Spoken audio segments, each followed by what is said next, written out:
윤명로 선생님 하면은 작가적 이미지가 늘 힘이 넘치는 역동적 청년 작가의 이미지로 제게 다가옵니다. 학교 계실 때도 워낙 그 대작을 많이 하셨고, 아주 큰 대작 작품은 제 기억에 저 부강인가 어디 내려가셔서 했던 기억이 나고, 또 연구실에서도 사다리를 타고 오르내리면서 런닝샷 바람으로 일을 하셨던 그 기억이 나는데, 이렇게 늘 현재 진행형의 역동적 그 청년 작가의 이미지를 가지고 있습니다. 현대 유목론은 그런 중에 처음부터 큰 사람이야. 작품 사이즈도 크고 붓도 빗자루 같은 거 가지고 이렇게 하고, 이게 보통 사람이 아니에요. 처음부터 큰 게 있어. 무게가 있는 큰 작가입니다. 내가 예전에 또 누가 그림을 하나 그려달라고 그랬어.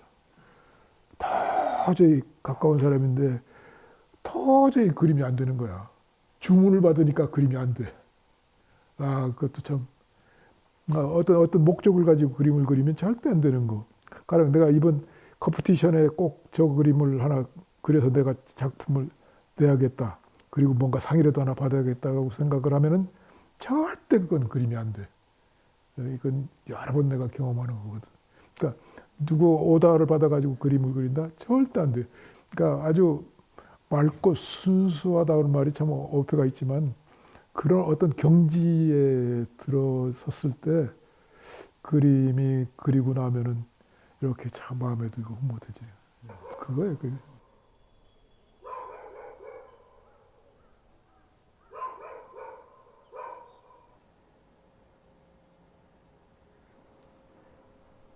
그 초등학교 때도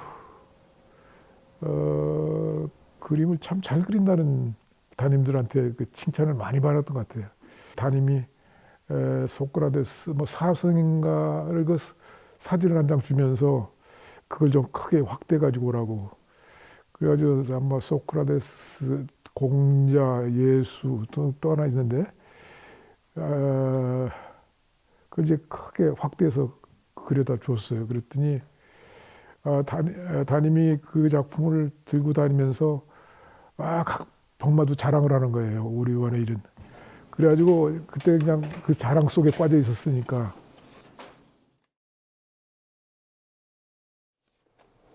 대학에 갔는데 그때는 국전이 있었어요.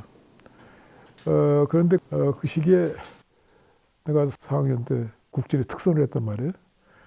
나는 벽이라는 타이틀로 작품을 냈거든. 그러니까 사실 그 한참 실존주의가 막 풍미하던 시기에 벽이라는 소설을 읽고 그 주인공을 가지고 이제 벽이라는 그림을 그린 거거든요. 지금도 가지고 있지만은, 특선을 했던 무슨 문공부 장관상 뭐 대통령상 뭐 이런 상을 주고 서열이 매겨지는 거야. 입성 뭐 이렇게. 이런 것들이 갑자기 싫어졌어.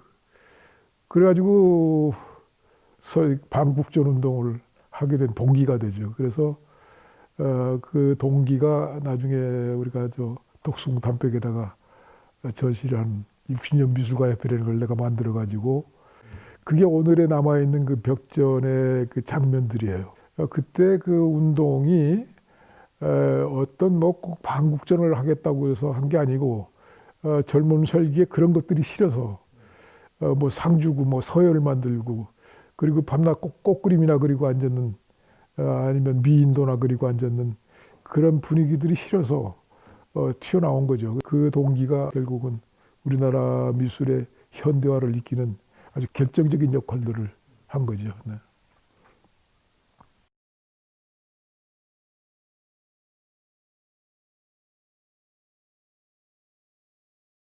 빈혈은 당시에 박서보를 중심으로 해서 일본의 도쿄 가로를 자주 드나들면서 백색전인가를 하러 해서 하게 돼. 그때 균열 페인트가 나왔어. 그런데 요즘 균열 페인트가 따로 있지만 그때는 빨리 마르는 페인트하고 천천히 마르는 페인트 사이에 일어나는 하나의 현상이거든. 그 작품의 특성을 보면 유성과 수성 사이 어쨌든 그 물성적인 충돌에 의해서 표면에 이제 무수하게 균열이 가는 그런 것이거든요. 그런 작업을 하게 된 배경에 대해서 이제 선생님 말씀하시는 걸 보면 시대에 대한 격한 반응인 거죠. 이를테면 그 윤명로 선생님이 살았던 그 시대, 60년대, 70년대를 살아왔던 굉장히 그러면서 느꼈던 어떤 상실감, 때로는 어떤 절망, 때로는 분노일 수도 있는 그런 것들을 바로 그 물질과 물질들 사이 어떤 충돌이 만들어내는 균열이라는 어쨌든 개념을 통해서 표현하셨던 거죠. 그래서 사실 그 균열 연작에 대해서는 굉장히 다양한 해석들이 존재하는데 중요한 것은 그 안에 담겨 있는 그 시대에 대한 윤명로 선생님의 체감인 거죠. 예.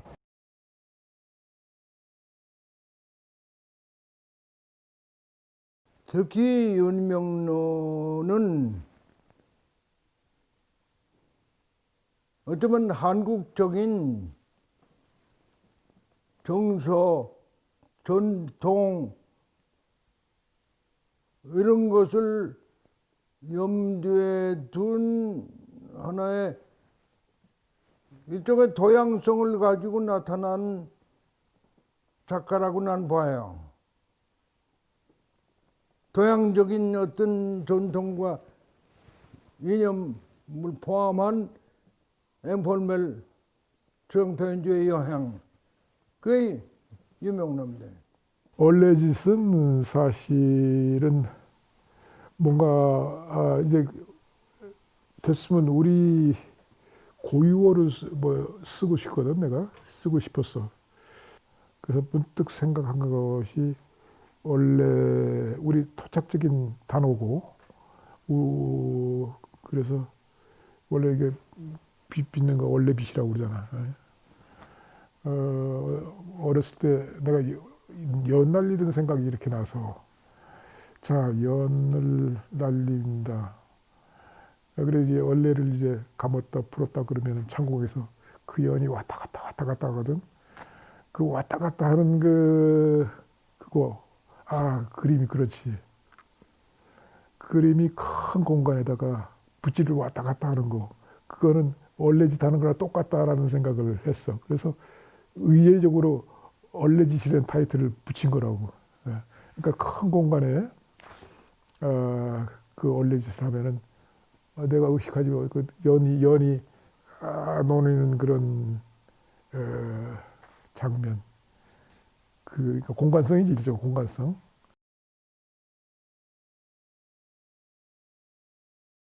작가한테는 내가 공간이 대단히 중요하다. 그러니까 늘 그냥 앉아서 이렇게만 그리던 그런 조그마한 공간이 아니라 그냥 스키즈를 가지고 막 그냥 긁어내면서 작품을 막 갖다 부으면서 또 사다리 타고 올라가서 막 했던 그런 어떤 격동, 아주 감동적인 내 작업장이고 내 작업, 그때 장소성이라는 게 인명의 땅이라고 하는 것이 그 주어진 땅이 아니고 전혀 감춰진, 얼마나 자유로운 땅인지 그런 것들 그때 그 작업을 하면서 생각을 했던 거예요. 하여튼 이제 그 대작들을 하게 되고, 대작을 내가 이제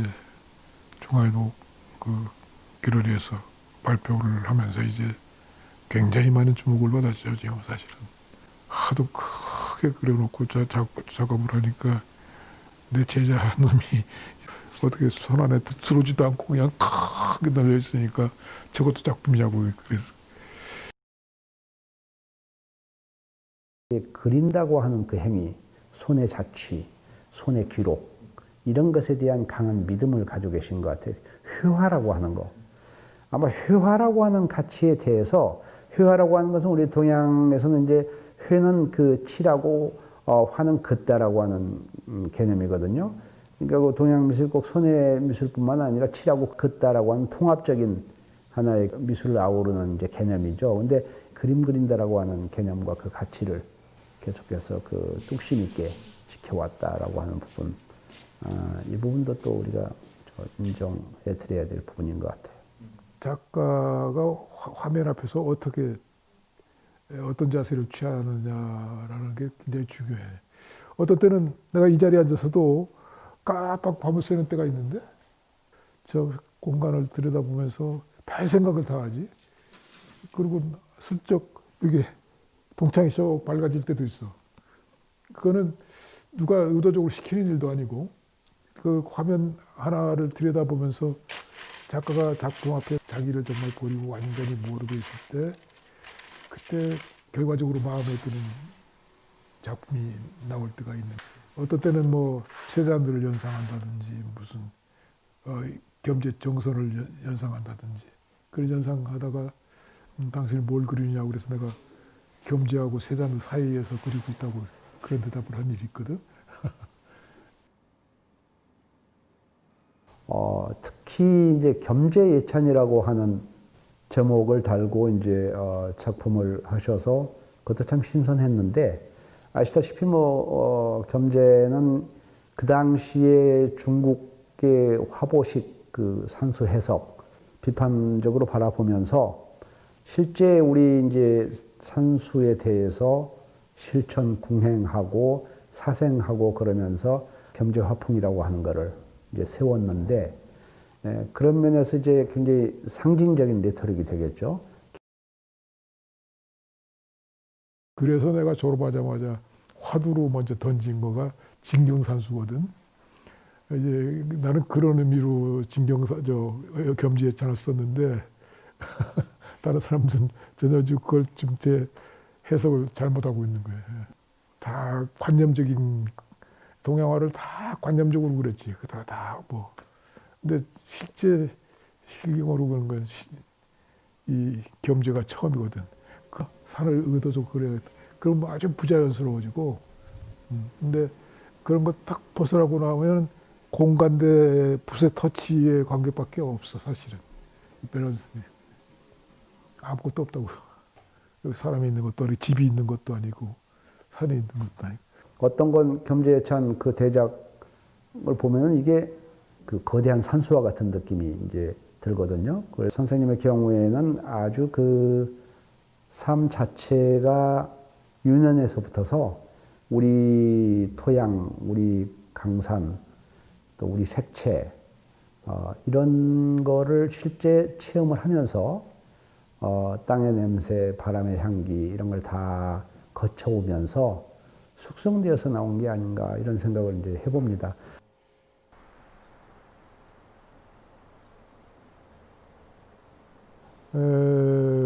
바람 사실 보이지 않는 거지. 전혀 보이지 않는 거. 보이지 않는 것. 뭐, 나 향기도 그리고 싶다. 뭐 어디 그런 얘기도 가끔 하지만은 나는 그림 그릴 때는 어떤 현상도 바탕으로 하지 않아. 네. 생각을 안 해. 그러니까 그 화폭 그 자체만 생각하지 충동이나 생각이 기법이 못 따라주는 때가 있어요. 스스로 내가 기법을 만들어. 그러니까 빗자루로 쓴 것도 내가 스스로 만든 거지.